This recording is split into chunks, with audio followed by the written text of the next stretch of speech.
I came home from 12 years of building wells in East Africa to find my son mucking horse stalls in the barn I built for him. He handed me a cup of water from the outdoor spigot, thinking I was a drifter looking for day work. He didn't recognize his own father. He couldn't see that the weathered old man standing in the dust wasn't a vagrant, but a ghost carrying $340 million in mining royalties and a burning hunger for justice. Before I tear their kingdom apart, let me tell you how it started. My name is Harold. I'm 67 years old. For the past 12 years, the world believed I was either dead from malaria or lost somewhere in the bush of Tanzania. My brother Victor made sure of that. He told everyone I had gone mad, abandoned my family, and vanished into the African wilderness like some broken fool chasing redemption. He was half right. I did chase redemption, but I was never broken. I was building something. And while I built wells and water systems for villages that had never seen clean water, I also stumbled upon a lithium deposit that would make me one of the wealthiest men in America. But I didn't know that my fortune was growing while my family was being destroyed. The day I returned to Montana, the sky was the color of iron. A cold October wind swept across the plains, carrying the smell of pine and coming snow. I stood at the edge of the property, looking at the ranch I had purchased 20 years ago. It was 3,000 acres of prime land nestled against the Absaroka Mountains. I had paid $3.2 million cash back when I was still a successful civil engineer with government contracts. I bought this ranch for my son, Nathan, to give him a legacy, to give his future children a home that would last generations. The main house was different now. Someone had added a ridiculous fountain in the front. There were luxury cars parked in the circular driveway. A woman I didn't recognize was lounging by a new swimming pool that hadn't existed when I left. I adjusted my dusty hat. My clothes were deliberately worn. My beard was long and gray. I looked exactly like what I wanted them to see. A wandering old man, perhaps a former ranch hand looking for work. I had learned in Africa that the best way to understand a situation was to observe from the shadows. The predator doesn't announce itself to the prey. I walked up the gravel path toward the barn. A man was inside, forking hay into a stall. He was thin, too thin. His clothes hung off his frame like rags on a scarecrow. His hair was unkempt, and there were dark circles under his eyes that spoke of years without rest. I stopped breathing. It was Nathan, my son. He was 42 now, but he looked 60. The strong young man I had left behind had been hollowed out, reduced to a shell. He looked up when he heard my boots on the concrete floor. "Excuse me, sir," he said. His voice was hoarse, barely above a whisper. "I just need some water. Long walk from the highway." Nathan nodded. He set down his pitchfork and walked to a spigot on the outdoor wall. He filled a dented tin cup and brought it to me. As he handed it, his sleeve rode up. I saw bruises on his forearm, yellow and purple, old and new. "You should move along before they see you," he whispered, glancing toward the main house. "My aunt doesn't like strangers on the property. She'll call the sheriff." "Your aunt?" I repeated slowly. "She owns this place," Nathan said. He looked down at his boots. "My father left it to her when he died. At least, that's what the lawyer said. I work here to pay off the debts he left behind." The words hit me like a sledgehammer to the chest. "Debts?" I said. "What debts?" Nathan shrugged, but I saw the shame burning in his face. "My father wasn't a good man, sir. He borrowed money from everyone. He left us with nothing but bills. Aunt Diana and Uncle Victor took us in. They let us stay here, but we have to earn our keep." "Us?" I said. "Who else?" My daughter, Nathan whispered. His voice cracked. Emma. She's 8 years old. She helps in the kitchen. A granddaughter. I had a granddaughter I had never met, and she was working in the kitchen of my own house like a servant. "Where is your wife?" I asked. Nathan's face went blank. "She left 3 years after my father disappeared. She couldn't handle the debt collectors. She couldn't handle Victor. She just left one night. Took nothing. I haven't heard from her since." I felt the cup tremble in my hand, not from weakness, but from rage. "And your mother?" I asked. "My wife, Catherine. What happened to her?" Nathan looked at me strangely, perhaps wondering why a stranger would ask such questions. "She died," he said quietly. 5 years ago. Heart attack. The doctor said it was stress. She spent years trying to clear my father's name. She believed he was innocent. She believed he would come back. But he never did, and it killed her." Catherine was dead. My wife, my partner of 30 years, was dead, and I hadn't been there. I had been building wells in Tanzania while she died defending my memory. "I'm sorry," I managed to say. Nathan shrugged. It was the shrug of a man who had been beaten down so many times he had forgotten what standing tall felt like. "Look, you should go. If Uncle Victor sees me talking to strangers, he'll dock my pay again. Emma needs her medicine this month." "Medicine?" I asked. "She's diabetic, type 1. The insulin is expensive. Victor controls the family account. He decides when she gets her shots." I felt something cold and sharp twist in my gut. "He controls her insulin," I repeated. Nathan nodded, his eyes wet. "It keeps us in line," he whispered. "If I complain, if I try to leave, if I do anything they don't like, Emma doesn't get her medicine. Do you understand? They own us. They own every breath we take." I understood perfectly. My brother had taken my son and granddaughter hostage, using a child's disease as the chains. I set the cup down on a hay bale. "I thank you for the water," I said. I turned and walked away. I walked until I reached the county road where a black SUV was waiting. The door opened. My lawyer, a man named Gideon, looked at me with concern. "Did you see him?" he asked. "I saw him," I said, climbing into the vehicle. "And I saw what they've done." "What's the play, Harold?" I looked back at the ranch. "We're going to take everything back. But first, I need to understand exactly what my brother has built on my grave." We drove to a hotel in Bozeman. Gideon had booked an entire floor for security. In the main suite, he had set up what he called the war room. Screens covered the walls. Documents were stacked on every surface. He had been investigating for 6 months. "Show me," I said. Gideon pulled up a timeline on the main screen. 12 years ago, you left for Tanzania. You signed a power of attorney giving Catherine limited access to the ranch finances for emergencies. You told no one about the lithium discovery. "Correct," I said. 6 months after you left, Victor filed a missing persons report. He claimed you had sent a final letter saying you were disappearing forever, that you couldn't handle the guilt of your debts. "I never sent any letter. I sent letters to Catherine every month." Gideon nodded grimly. "We found them. Victor intercepted every piece of mail that came to the ranch. Catherine never received your letters. She never knew you were writing. She thought you had abandoned her." I closed my eyes.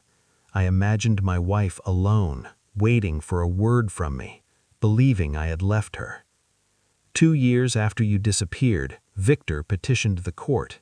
He had a forged will, a document claiming you had left everything to him in the event of your death or incapacity. The judge ruled in his favor. The ranch, the accounts, everything transferred to Victor and Diana. "Forged," I said. My brother forged my will. Gideon pulled up another document. We have the forensic analysis. The signature was traced from your engineering contracts. It's a perfect forgery, but we can prove it's fake. The ink used wasn't commercially available until 2 years after the document was supposedly signed. I stared at the screen.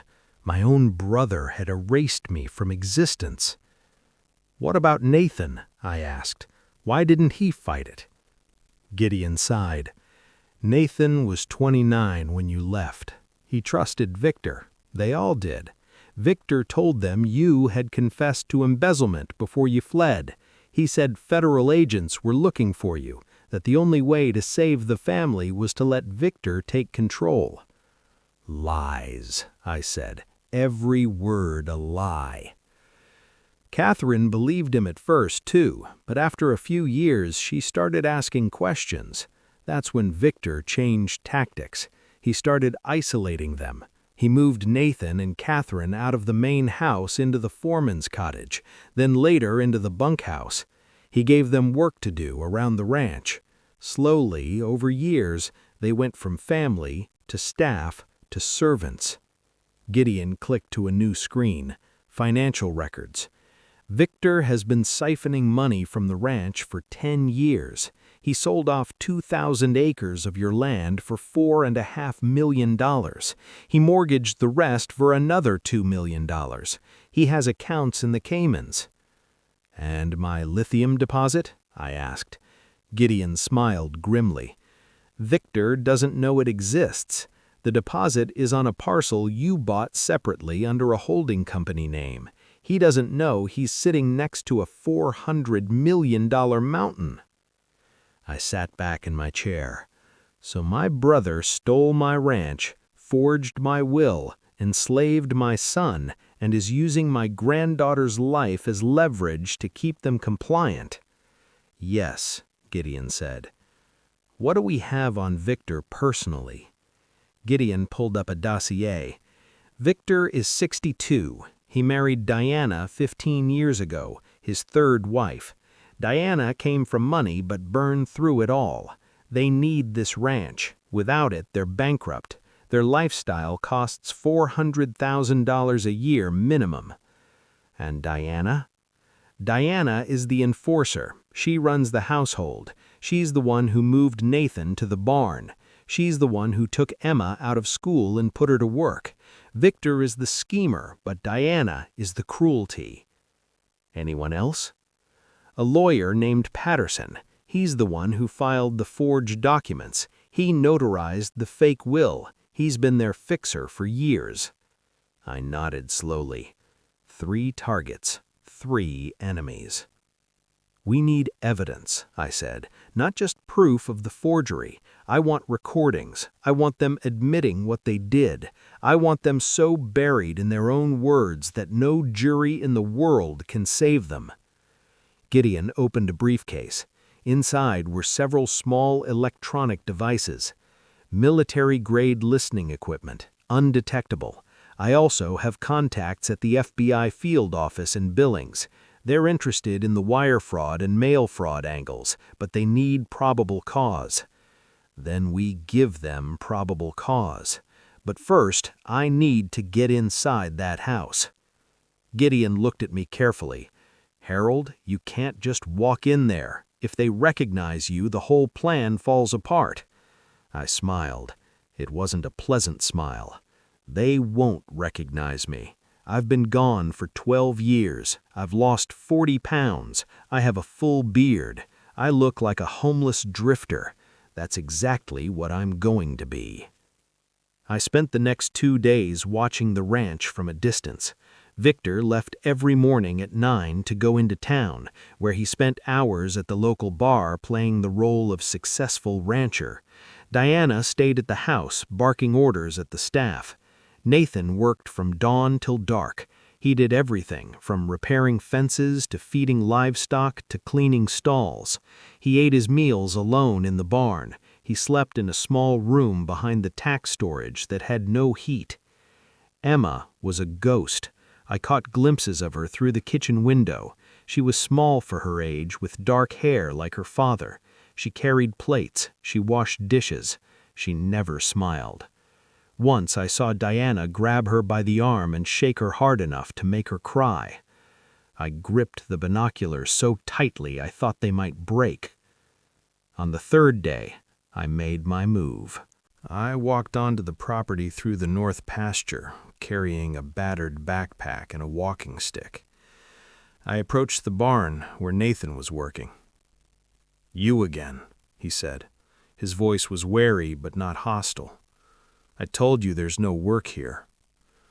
"I'm not looking for work," I said. "I'm looking for a place to sleep. Just one night. I'll be gone by morning. I can work for my supper." Nathan hesitated. He looked toward the main house. "If Diana sees you, she'll call the sheriff." "I'll stay out of sight," I said. "Just a little food is all I ask." Nathan's expression softened. I could see the kindness that still lived in him, buried under years of abuse. "Wait here," he said. He disappeared into the barn and returned with a paper bag containing a sandwich and an apple. "This is my dinner," he said, handing it to me. "But you look like you need it more." I took the bag. My hands were shaking. "You're a good man," I said. "Your father would be proud." Nathan flinched as if I had struck him. "My father was a thief," he said quietly, "and a coward. He left us with nothing." "Maybe," I said, holding his gaze, "or maybe you don't have the whole story." Before he could respond, a voice shattered the moment. "Nathan, who is that?"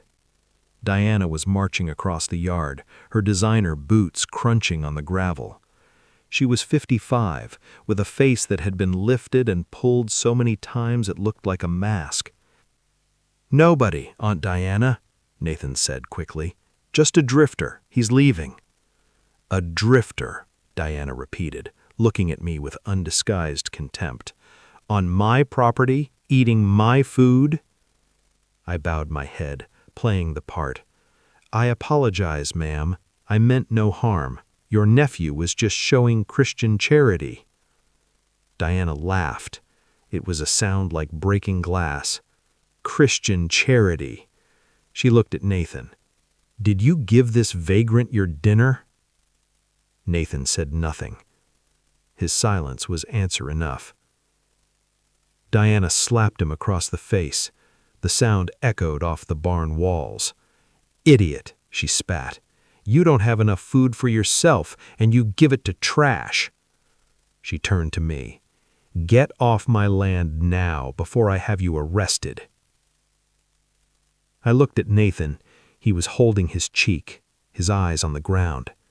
He didn't fight back. He didn't even look surprised. This was normal for him. This was his life. "I'll go," I said softly, "but I'll remember your hospitality." I walked away, but I didn't go far. I circled around to the tree line and waited until dark. Then I made my move. The security system was laughable. Victor had spent money on show, not substance. I disabled the back door sensor with a simple bypass and slipped into the house through the mudroom. The interior was everything I expected. Diana had redecorated with expensive bad taste. Gold fixtures, crystal chandeliers, velvet furniture that looked like it belonged in a casino. This was my home, the home I had built for Catherine and Nathan, and they had turned it into a monument to greed. I moved silently through the rooms, planting listening devices as I went. One in the study behind a portrait of Diana, one in the kitchen under the island, one in the master bedroom behind the headboard. I was about to leave when I heard a sound. It was crying, soft, muffled crying, coming from the basement stairs. I followed the sound. At the bottom of the stairs there was a small storage room.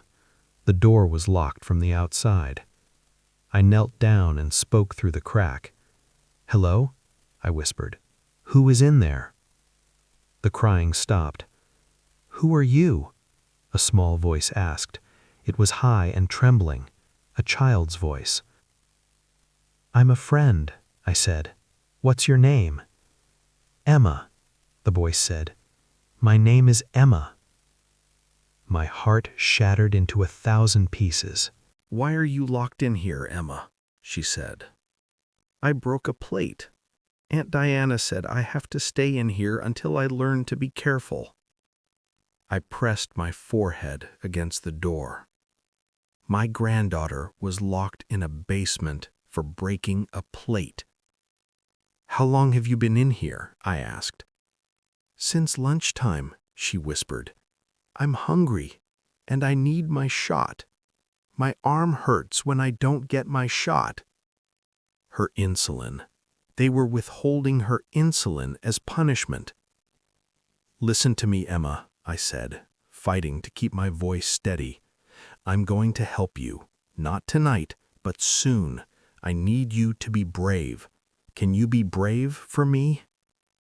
"Are you really a friend?" she asked. "I'm more than a friend," I said. "I'm someone who will never let anyone hurt you again. I promise." I heard footsteps above. Diana was coming downstairs. "I have to go," I whispered, "but I'll come back, I promise." I slipped out through a basement window and disappeared into the night. I didn't sleep. I sat in the hotel room listening to the audio feeds, compiling evidence. By morning, I had everything I needed. Victor, drunk and boastful, bragging to Diana about how he had fooled the courts. "The old fool made it too easy," Victor laughed. "He trusted everyone. All I had to do was hire Patterson to fake the will and make up some debts. By the time anyone could have questioned it, I had already sold the North Pasture." "And the girl believes it all," Diana added. "He'll think his father was a criminal. He'll work himself to death trying to pay off imaginary debts." "What about the girl?" Victor asked. "She's leverage," Diana said coldly.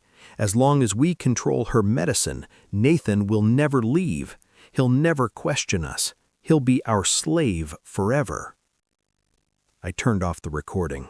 I had heard enough. "Gideon," I said into the phone, "contact the FBI. Tell them we have wire fraud, mail fraud, forgery, and child endangerment. Tell them I want arrest warrants ready within 48 hours. "What about the property?" Gideon asked. "I have a plan for that. Victor wants to sell the remaining land to pay his debts. He's been looking for a buyer." "I know. He listed it last month, asking $6 million for 1,000 acres. "Make an offer. $8 million. Cash. Fast close. No inspections." "Harold, that's your land. You're buying your own property." "I'm buying their greed, and I'm going to use it to bury them." 48 hours later, I walked into the conference room at Drummond & Associates, the most prestigious law firm in Montana. I was no longer dressed as a vagant. I wore a hand-tailored suit from London. My beard was trimmed. My posture was straight. I looked exactly like what I was, a very wealthy man with very serious intentions. Victor and Diana were already seated at the table. They looked nervous but excited. The $8 million offer had made them giddy. A lawyer named Patterson sat next to them, the same Patterson who had forged my will. He looked sleek and confident, completely unaware that he was sitting in his own coffin. Victor was there too. They had brought him as a prop, forced to wear a cheap suit and sit in the corner like a servant. He didn't recognize me. He didn't recognize me. But there was one more chair, a small chair next to Nathan, and in it sat Emma. My granddaughter was wearing a dress that was too big for her. Her hair was pulled back severely. She looked tired and scared, but when I walked in, something in her expression changed. She squinted at me as if trying to remember something. "Ladies and gentlemen, Gideon announced. "May I present my client, Harold Whitmore." The name meant nothing to Victor. He stood up with a salesman's smile, extending his hand. "Mr. Whitmore," he said smoothly, "it's a pleasure. I hope we can conclude this transaction quickly." I didn't shake his hand. I looked at him, holding his gaze until his smile faltered. "Sit down, Victor," I said quietly. He blinked. "I'm sorry?" "Sit down." Something in my voice made him obey. He sat. I walked to the head of the table. I looked at Diana, who was clutching her pearls nervously. I looked at Patterson, who was shuffling papers. I looked at Nathan, whose eyes were fixed on the table. And I looked at Emma, who was still staring at me with that strange expression. "You don't recognize me," I said to the room. "None of you do. 12 years is a long time, but I remember all of you." I reached into my jacket and pulled out a photograph. It was an old picture of me, Catherine, and Nathan, taken at this very ranch on the day I bought it. I slid it across the table. Victor picked it up. His face went white. "No," he whispered. "This is impossible. You're dead. You're supposed to be dead. I died when you decided I should die, but death didn't agree." Diana stood up, her chair screeching against the floor. "This is fraud," she shrieked. "This man is an imposter. He's not Harold. Harold disappeared. Harold is a criminal." "I'm standing right here, Diana. The same Harold who paid $3.2 million for this ranch. The same Harold whose signature you forged. The same Harold whose son you turned into a slave." I looked at Nathan. He was frozen, his mouth open, his eyes wet. "Nathan," I said softly, "look at me. Really look at me." He raised his head. He stared at me. And then I saw it.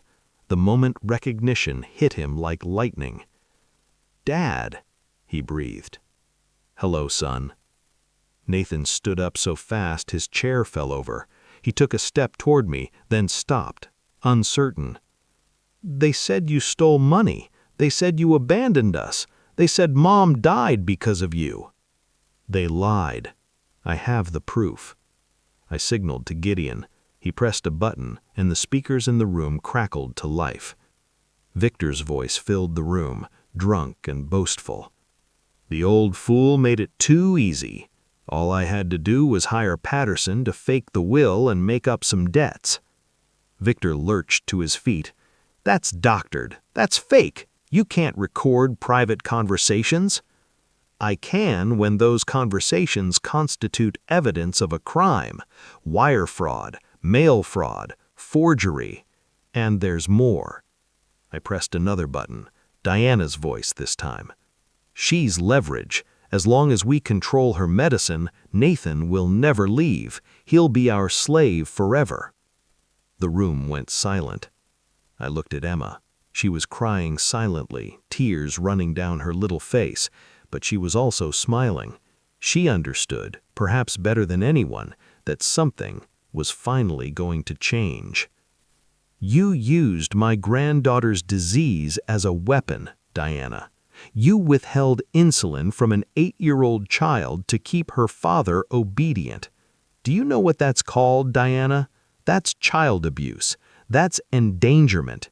And that carries a 15-year sentence in Montana." Diana backed away until she hit the wall. "You can't prove anything," she hissed. "It's your word against ours." I smiled. Not anymore. The conference room door opened. 4 FBI agents walked in, followed by the county sheriff.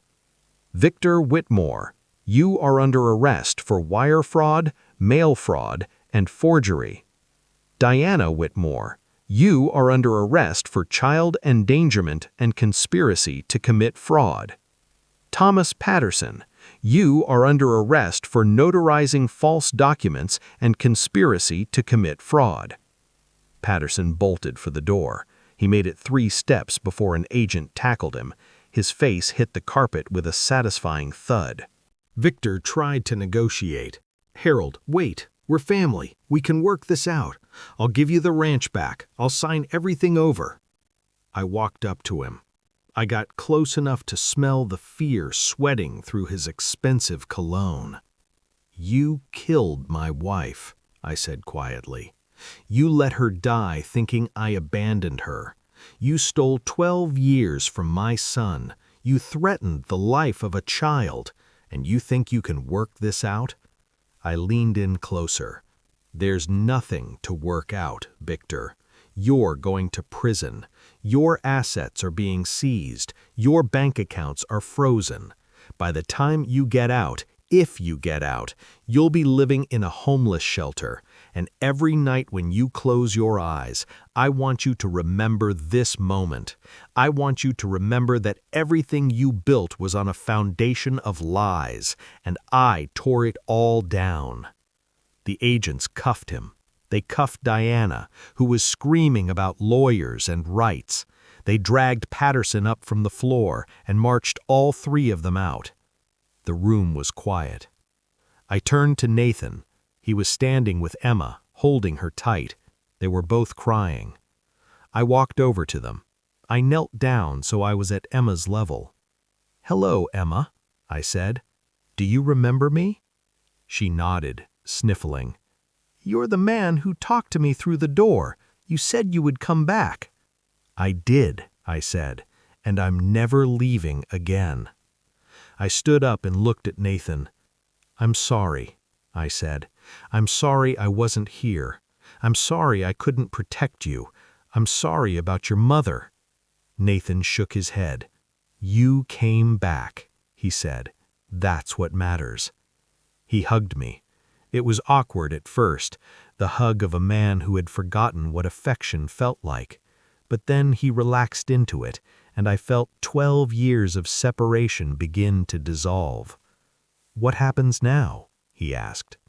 "Now," I said, "we go home, the real home, the one I'm going to rebuild for us." We walked out of the law firm together, Nathan, Emma, and me. The sun was setting over the mountains, painting the sky in shades of gold and crimson. Gideon was waiting by the car. "The property reverts to your name within 30 days.